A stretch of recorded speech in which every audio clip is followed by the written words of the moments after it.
Assalamualaikum warahmatullahi wabarakatuh. Alhamdulillah nahmaduhu wa nasta'inuhu wa nastaghfiruh wa na'udzu billahi min syururi anfusina wa min sayyiati a'malina. Man yahdihillahu fala mudhillalah wa man yudlil fala hadiyalah. Asyhadu an la ilaha illallah wahdahu la syarikalah wa asyhadu anna Muhammadan 'abduhu wa rasuluh. Allahumma salli wa sallim ala sayyidina Muhammad wa ala alihi wa sahbihi wa barik wa sallim. Subhanaka la ilma lana illa ma 'allamtana innaka antal alimul hakim. Rabbi shrah li sadri wa yassir li amri wahlul 'uqdatam min lisani yafqahu qawli. Amma ba'du.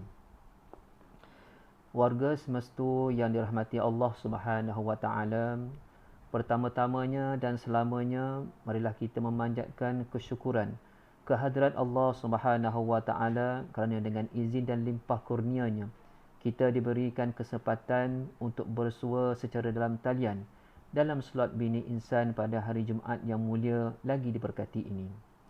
Justru itu, pada saat ini bersama-samalah kita memperbanyakkan selawat kepada Khatimul Anbiya wal Mursalin Nabi Muhammad sallallahu alaihi wasallam dan ahli keluarga baginda. Mudah-mudahan kita terpilih sebagai penerima syafaat baginda sallallahu alaihi wasallam pada hari mahsyar nanti.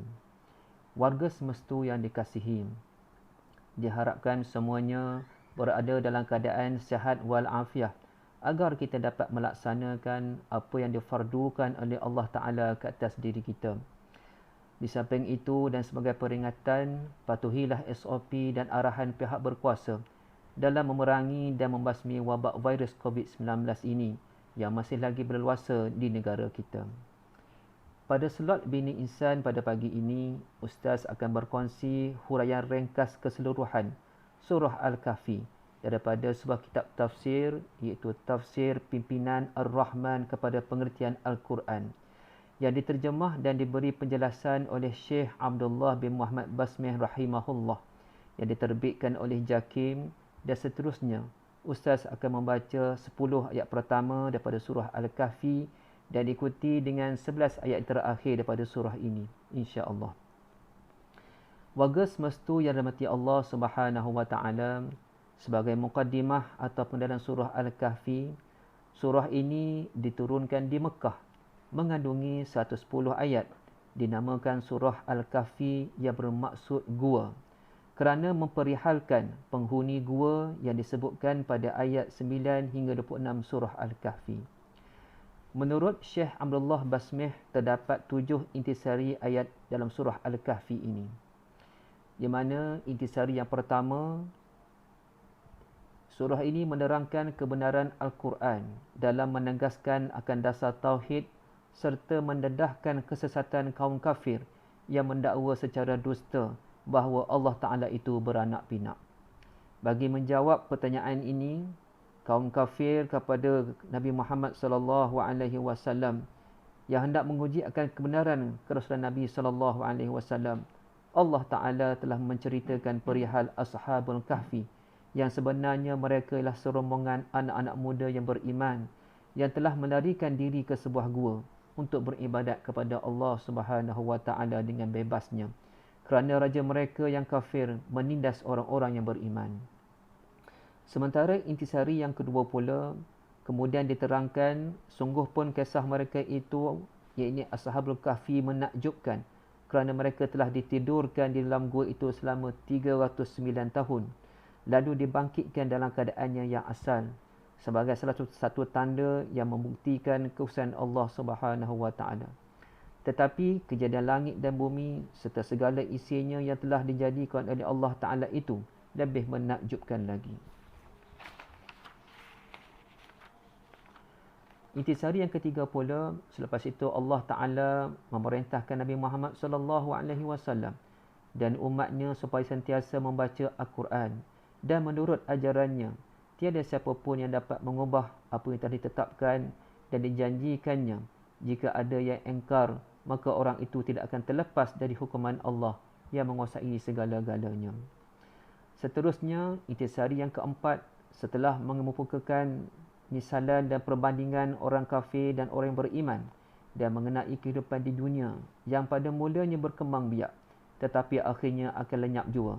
Lalu ditegaskan bahawa harta benda dan anak pinak ialah perhiasan hidup di dunia, dan bahawasanya amal soleh yang kekal faedahnya itu adalah lebih baik di sisi Allah Ta'ala sebagai balasan pahala, dan lebih baik lagi sebagai asas yang memberi harapan mendapat syurga Allah Subhanahu Wa Ta'ala di hari akhirat nanti. Oleh itu beruntunglah mereka yang dapat berusaha menggandakan amalan semasa hidup untuk kebaikan di dunia dan di akhirat nanti. Intisari yang kelima, diceritakan pula kisah Nabi Musa dengan Nabi Khidir alaihi wassalam sebagai membuktikan bahawa Allah jualah yang berkuasa mengurniakan ilmu pengetahuan kepada siapa yang dikehendakinya. Intisari yang keenam, kemudian diceritakan perihal Zulkarnain, seorang raja yang beriman lagi soleh, bijaksana dan memerintah dengan adil untuk menyekat pencerobohan Ya'juj dan Ma'juj yang kejam lagi ganas dengan membina tembok besi yang kukuh. Intisari yang ketujuh, yang terakhir dalam surah Al-Kahfi ini, iaitu surah ini menerangkan tentang luasnya ilmu Allah Ta'ala yang tidak terhingga, dan memerintahkan Nabi Muhammad sallallahu alaihi wasallam supaya menegaskan kepada seluruh umat manusia bahawa baginda ialah seorang manusia dan diutuskan untuk menegakkan asas tauhid dan mencegah perbuatan syirik. Oleh itu, warga semesta, bila bersama-sama dengan Ustaz untuk kita membaca ayat pertama hingga ayat ke-10 surah Al-Kahfi, dan diikuti dengan ayat 11 yang terakhir beserta dengan terjemahannya sekali, insya-Allah. A'udzu billahi minasyaitonir rajim. Bismillahirrahmanirrahim. Alhamdulillahilladzi anzala ala 'abdihil kitaba wa lam yaj'al lahu 'iwaja. Segala puji tertentu bagi Allah yang telah menurunkan kepada hamba-Nya, yakni Muhammad, kitab suci Al-Quran, dan tidak menjadikan padanya sesuatu yang bengkok ataupun terpesong. Qayyiman liyunzira ba'san syadidan min ladunhu wa yubashshiral mu'minina allazina ya'maluna as-salihati anna lahum ajran hasana. Bahkan keadaannya tetap benar lagi menjadi pengawas turunnya Al-Quran untuk memberi amaran kepada orang-orang yang ingkar dengan azab yang seberat-beratnya dari sisi Allah Ta'ala, dan memberi berita gembira kepada orang-orang yang beriman yang mengerjakan amal-amal soleh bahawa mereka akan beroleh balasan yang baik. Makithina fihi abada, dan mereka tinggal tetap dalam balasan Allah yang baik itu untuk selama-lamanya. Wa yunziral ladzina qalu ittakhazallahu walada, dan juga Al-Quran itu memberi amaran kepada orang-orang yang berkata Allah mempunyai anak. Ma lahum bihi min ilmin wala liabaihim kaburat kalimatan takhruju min afwahihim in yakuluna illa kaziba. Sebenarnya mereka tiada mempunyai sebarang pengetahuan mengenainya, dan tiada juga bagi datuk nenek mereka. Besar sungguh perkataan syirik yang keluar dari mulut mereka. Mereka hanya mengatakan perkara yang dusta. Fala'allaka bakhi'un nafsaka 'ala asarihim illam yu'minu bihadzal hadisi asafa. Maka jangan pula engkau, wahai Muhammad, membinasakan dirimu disebabkan menanggung duka cita terhadap kesan-kesan perbuatan buruk mereka, jika mereka ingin beriman kepada keterangan Al-Quran ini. Inna ja'alna ma 'alal ardi zinatan laha linabluwahum ayyuhum ahsanu 'amala. Sesungguhnya kami telah jadikan apa yang ada di muka bumi ini sebagai perhiasan baginya, kerana kami hendak menguji mereka siapakah di antaranya yang lebih baik amalnya. Wa inna laja'iluna ma 'alaiha sa'idan juruza, dan sesungguhnya kami akan jadikan apa yang ada di bumi itu punah ranah sebagai tanah yang tandus. Am hasibta anna ashabal kahfi warraqim kanu min ayatina ajaba. Adakah engkau menyangka, wahai Muhammad, bahawa kisah Ashabul Kahfi dan Ar-Raqim itu sahaja yang menakjubkan di antara tanda-tanda yang membuktikan kekuasaan kami? إذ أوى الفتية إلى الكهف فقالوا ربنا آتنا من لدنك رحمة وهيئ لنا من أمرنا رشدا. Ingatkanlah peristiwa ketika serombongan orang-orang muda pergi ke gua, lalu mereka berdoa, wahai Tuhan kami, kurniakanlah kami rahmat dari sisimu dan berilah kemudahan-kemudahan serta pimpinan kepada kami untuk keselamatan agama kami.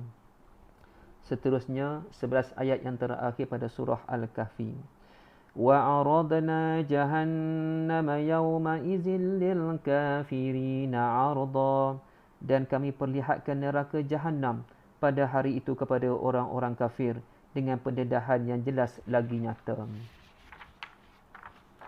الذين كانت أعينهم في غطاء عن ذكري وكانوا لا يستطيعون سمعا. Iaitu orang-orang yang matanya telah tertutup daripada melihat tanda-tanda yang membawa kepada mengingatiku, dan mereka pula tidak dapat mendengar sama sekali. أفحسب الذين كفروا أن يتخذوا عبادي من دوني أولياء إنا أعتدنا جهنم للكافرين نزلا. Maka adakah orang-orang kafir menyangka bahawa mereka mengambil hamba-hambaku sebagai makhluk-makhluk yang disembah selain daripadaku dapat menolong mereka? Sesungguhnya kami telah sediakan neraka Jahannam bagi orang-orang kafir itu sebagai tempat tetamu. Qul hal nunabbi'ukum bil akhsarina a'mala. Katakanlah wahai Muhammad, mahukah kami kabarkan kepada kamu akan orang-orang yang paling rugi amal-amal perbuatannya? Allazina dhalla sa'yuhum fil hayatid dunya wa hum yahsabuna annahum yuhsinuna sun'a. Iaitu orang-orang yang telah sia-sia amal usahanya dalam kehidupan dunia ini, sedang mereka menyangka bahawa mereka sentiasa betul dan baik pada apa sahaja yang mereka lakukan. Ulaika allazina kafaru biayati rabbihim wa liqa'ihi fahabitat a'maluhum fala nuqimu lahum yawmal qiyamati wazna. Mereka lah orang-orang yang kufur ingkar akan ayat-ayat Tuhan mereka dan akan pertemuan dengannya. Oleh itu gugurlah amal-amal mereka. Maka akibatnya kami tidak akan memberi sebarang timbangan untuk menilai amal-amal mereka pada hari kiamat kelak. Zalika jazaohum jahannamu bima kafaru wattakhazu ayati wa rusuli huzwa. Mereka yang bersifat demikian, balasannya neraka Jahannam disebabkan mereka kufur ingkar dan mereka pula menjadikan ayat-ayatku dan rasul-rasulku sebagai ejek-ejekan. Innal ladzina amanu wa 'amilus solihati kanat lahum jannatul firdausi nuzula. Sesungguhnya orang-orang yang beriman dan beramal soleh disediakan bagi mereka syurga-syurga Firdaus sebagai tempat tetamu yang serba mewah. Khalidina fiha la yabghuna anha hiwala. Mereka kekal di dalamnya dan tidak ingin berpindah daripadanya. Qul law kana al-bahru midadan li kalimati rabbi lanafidal bahru qabla an tanfada kalimatu rabbi walau ji'na bimithlihi madada. Katakanlah wahai Muhammad, kalaulah semua jenis lautan menjadi tinta untuk menulis kalimah-kalimah Tuhanku, sudah tentu akan habis kering lautan itu sebelum habis kalimah-kalimah Tuhanku, walaupun kami tambahi lagi dengan lautan yang sebanding dengannya sebagai bantuan. قل إنما أنا بشر مثلكم يوحى إلي أنما إلهكم إله واحد فمن كان يرجو لقاء ربه فليعمل عملا صالحا ولا يشرك بعبادة ربه أحدا. Katakanlah wahai Muhammad, sesungguhnya aku hanyalah seorang manusia seperti kamu. Diwahyukan kepadaku bahawa Tuhan kamu hanyalah Tuhan yang satu.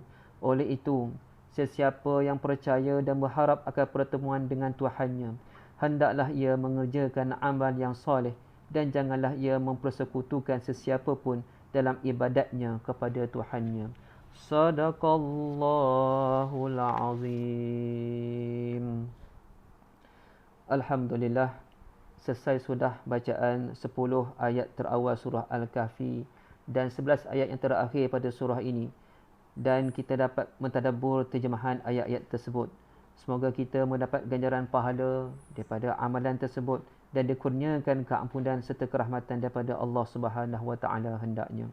Sebelum mengundur diri, Ustaz memohon 1000 kemaafan andai ada bicara yang tersilap dan kekurangan yang tidak disengajakan dalam penyampaian Ustaz dalam surat ini. Akhir kata, sebagai penamat bicara pada hari ini, marilah kita bersama-sama membaca tasbih kafarah dan surah Wal-As. Wabillahi taufiq wal hidayah. Wassalamualaikum warahmatullahi wabarakatuh. Dan semoga bertemu kembali insya-Allah. Amin ya rabbal alamin.